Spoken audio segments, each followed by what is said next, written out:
punya ikan pasti ada tulangnya. Ambil dagingnya, buang tulangnya. Ambil yang baik, buang yang buruk. Tulang kasih kucing saja, daging kita makan. Yang bodoh, daging kasih kucing, tulang dimakan. Ini banyak orang hari ini. Kalau lihat orang buruk, orang dilihat saja. Nauzubillah min dzalik.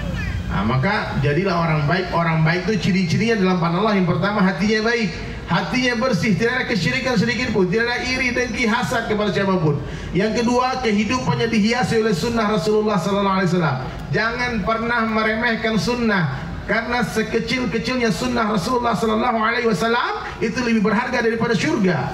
Surga itu kesenangan nafsu kita, sementara sunnah adalah kecintaan Allah Subhanahu wa taala. Qul in kuntum tuhibbunallaha fattabi'uni yuhibbukumullah. Kalau kalian semua benar-benar mencintai Allah, ikutilah Rasulullah sallallahu alaihi wasallam. Ujung rambut, ujung kaki. Nih, lihat dari Sulaiman kedua pakai sorban. Sorban ini sunnah. Ini bukan budaya Arab, bukan. Paham? Sorban ini apa? Sunnah. Tidak semua budaya Arab itu sunnah. Jangan salah paham nih, bapak-bapak kadang-kadang ikut-ikutan komentar di sosial media, itu kan budaya Arab. Tidak, kita menghidupkan sunnah itu bukan karena orang Arab, tapi karena Nabi yang ajarkan 2 rakaat dengan bersorban, kata Nabi, lebih baik daripada 70 rakaat tanpa bersorban. Pakai cilamata sebelum tidur itu sunnah, ya. Memotong kumis bagi laki-laki itu sunnah. Memakai siwak itu sunnah. Ini siwak jangan remehkan ya. Saya baru pulang dari Bangladesh beberapa bulan lalu. Saya ketemu dengan satu orang dokter namanya Dr. Faruk. Dia umur 76 tahun. Lalu kami tanya sama dia, Dokter Faruk, apa experience kamu, pengalaman kamu berdakwah yang paling mengagumkan, yang mengesankan hatimu? Dia cerita, I remember in 2001,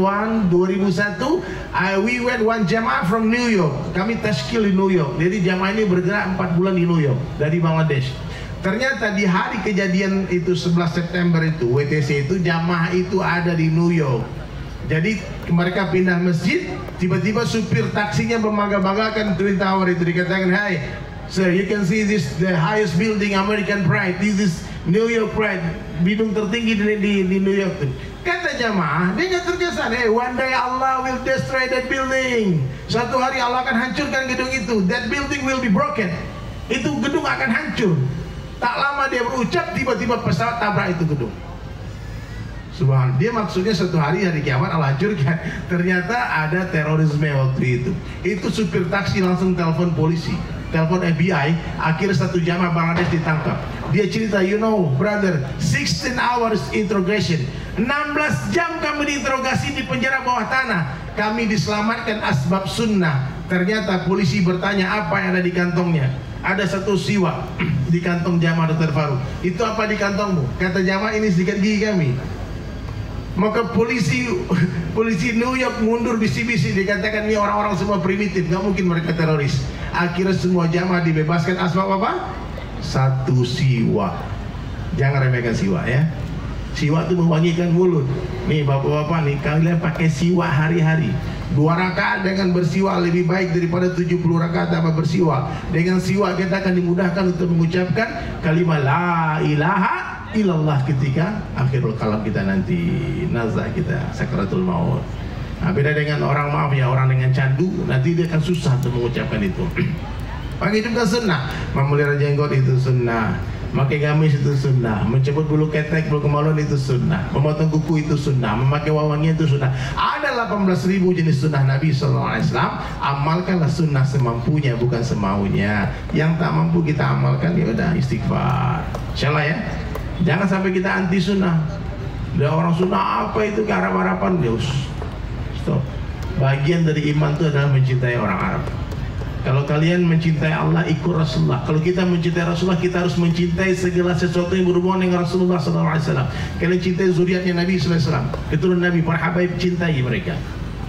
Ya, kalau melihat orang Arab cintai, bukan apa-apa, karena Nabi kita orang Arab. Ka'bah di mana? Di Arab. Al-Quran bahasa apa? Bahasa Arab. Apa alasan kita membenci orang Arab?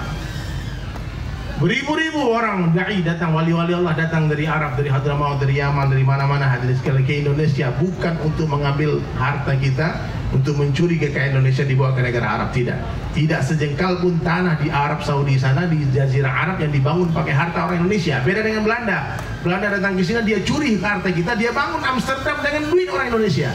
Mesti kalian benci dengan Belanda, bukan benci dengan orang Arab. Ya, jadi hari ini kita tentangkan rasa cinta kita kepada Rasulullah SAW, mencintai segala sesuatu yang berhubungan dengan Nabi, termasuk mencintai umatnya Rasulullah SAW. Man ahya sunnati faqad ahabbani wa man ahabbani kana ma'i fil jannah. Siapa menghidupkan sunnahku, kata Nabi, sungguh dia cinta kepadaku, dan siapa mencintai aku bersama-sama denganku di dalam syurga. Allahu Akbar. Jadi hadirin sekalian dirahmati Allah Ta'ala, muliakan semua orang. Semua orang muliakan. Bahkan saya itu setiap ketemu orang lebih tua dari saya, ketemu orang lebih tua, saya panggil abang, saya panggil kakak, saya panggil nama dia om. Tak pernah saya panggil nama orang lebih tua. Saya muliakan orang lebih tua dari saya dengan satu niat saja. Kenapa? Hari lahir mereka lebih dekat dengan hari lahirnya Rasulullah SAW ketimbang saya. Maka saya wajib memuliakan orang yang lebih tua meskipun lebih tua satu hari dari saya.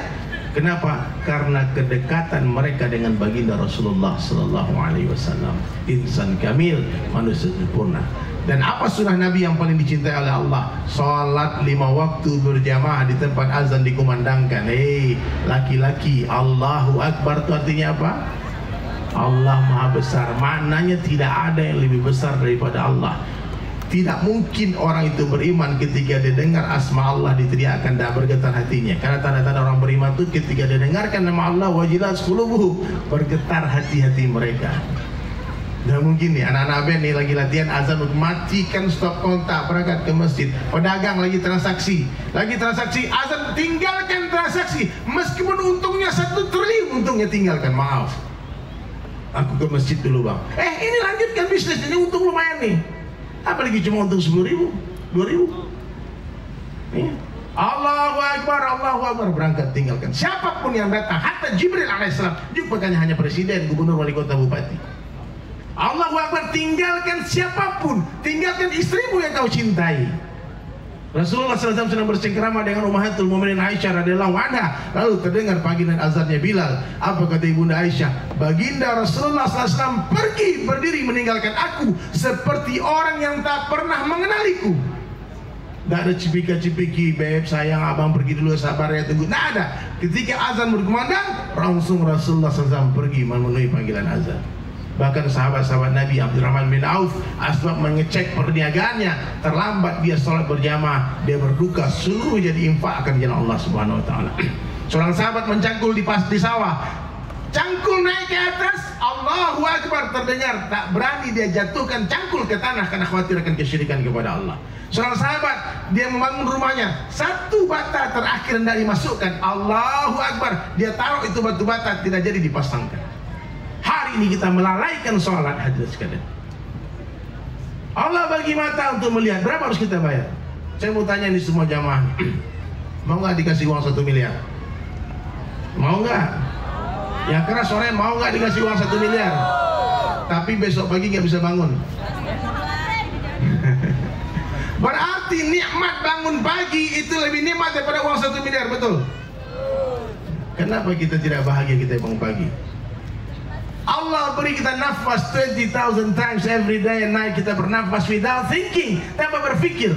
Coba sekali-sekali berpikir tentang pikiran kita. Siapa memberi kita pikiran sehingga pikiran kita bisa berpikir? Allah beri kita mata untuk melihat, telinga untuk mendengar. Kita berdiri di atas bumi, ya Allah, di bawah kolong langit, ya Allah. Dia beri istri, dia beri anak, dia beri suami, dia berikan rezeki, dibagi rumah, diberi pangkat jabatan, diberi kendaraan. Berjuta-juta nikmat Allah bagi. Jadikan air laut sebagai tintanya, jadikan dedaunan sebagai kertasnya. Tulis nikmat Allah one by one, satu persatu. Kering itu air laut, habis semua dedaunan, masih ada nikmat Allah yang belum tertuliskan. Kenapa Allah panggil tak datang kalian? Kurang ajar. Kurang ajar. Allah yang panggil tak datang. Nanti dikasih gempa dikit, dikasih azab, nangis, ya Allah apa dosaku?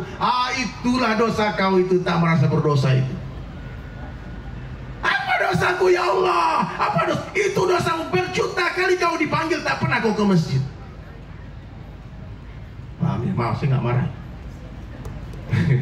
Tapi itu gaya anak metal ngomong begitu, teriak. La ilaha, maka comeback to Allah. Sekarang juga kembalilah kepada Allah. Allah Maha Baik. Sahabat